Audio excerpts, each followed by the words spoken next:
Okay, in this explainer, we're jumping into a pretty radical idea about the Sabbath. What if its main purpose isn't what most of us have always been taught? We're about to walk through an argument that really challenges the foundation of this ancient practice, and it suggests that its true meaning was actually revealed long after creation. Let's dive in. So, the source material for this explainer just drops a bomb right at the start with this claim. For so many people, the Sabbath being a memorial of creation is a core belief, right? So this one sense, it just throws down the gauntlet and asks, if that's not its purpose, then what is? It's a statement that's really designed to make us rethink everything we thought we knew. All right, to see how the author actually builds this case, we're going to follow their exact roadmap. First, we'll look at why they're challenging the common view. Then, we'll see how sin becomes this critical turning point. From there, we'll uncover what they call a structure of holiness, look at its 7 supporting pillars, and then we'll get to the ultimate goal, a whole new creation. So let's get into that first challenge. The author isn't saying, forget about creation. Not at all. They're arguing that remembering it isn't the stated biblical purpose of the Sabbath command itself. The idea here is that its real function is something much deeper, and in a world that now has sin, way more urgent. And that, of course, brings us to the central question that drives this entire analysis. If the Sabbath isn't primarily about looking back at a perfect, finished creation, then what is it for? Well, the answer, according to our source, isn't found in the perfection of the past, but in the imperfection of our present. The author argues that there's one pivotal event that just redefines everything: the entry of sin into the world. This moment didn't just change humanity's destiny, it fundamentally changed the job description of the Sabbath itself. What's so interesting here is how this slide frames the problem. Before sin, you had a perfect creation. The rest was a rest of completion, job done. But after sin, that perfection was gone. The world was now in a state that needed to be fixed, that needed to be made holy again. And this created a brand new need, the need for sanctification. And the Sabbath, the author argues, got a whole new job. So, if there was a new purpose, when was it revealed? The author points us directly to Mount Sinai.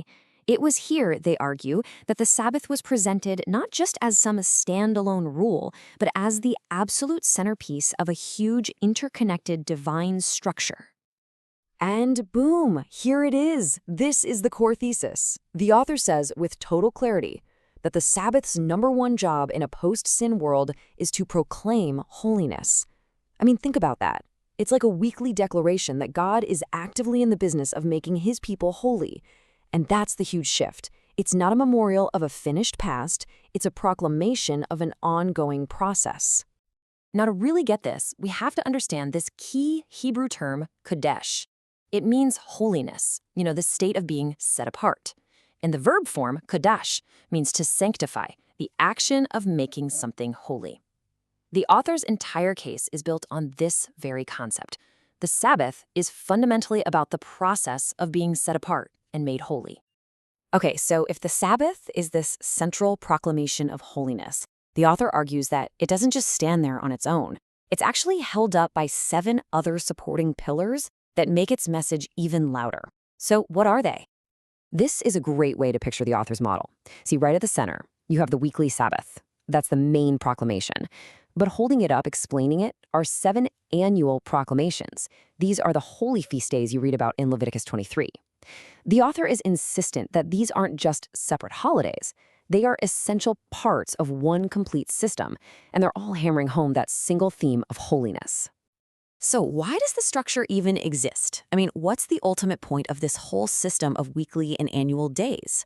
Well, the goal, according to the source, is nothing less than the complete restoration of humanity. It's huge.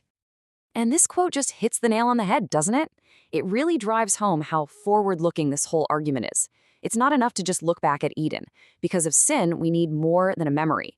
We need a complete remaking. The entire Sabbatic structure, the author argues, is the blueprint for that very process of becoming a new holy creation. So, what's the actual payoff of this whole structure? Well, the author breaks it down into 4 key results. It's not just a list of rules, it's a step-by-step process for sanctification. Its goal isn't just a day off, but full restoration to an ideal state.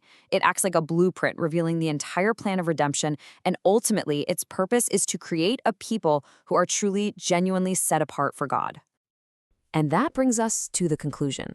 The author's passionate plea here is for believers to stop looking at the Sabbath in isolation and instead to see it as this beautiful, load-bearing center of a much, much larger structure. The author leaves us with a really stark warning. If you take away the 7 annual proclamations, the pillars, you don't just lose a few holidays, you cause the entire structure, the very meaning of the Sabbath's proclamation of holiness, to completely collapse. The weekly Sabbath might be left standing, sure, but its deeper purpose and context are totally lost. So, we've just walked through a really powerful and, for many, a very different view of the Sabbath. And it leaves us with one final, challenging question to really chew on. If the weekly Sabbath isn't just a day of rest, but a weekly reminder of a year-long process toward holiness, what does that change about, well, everything?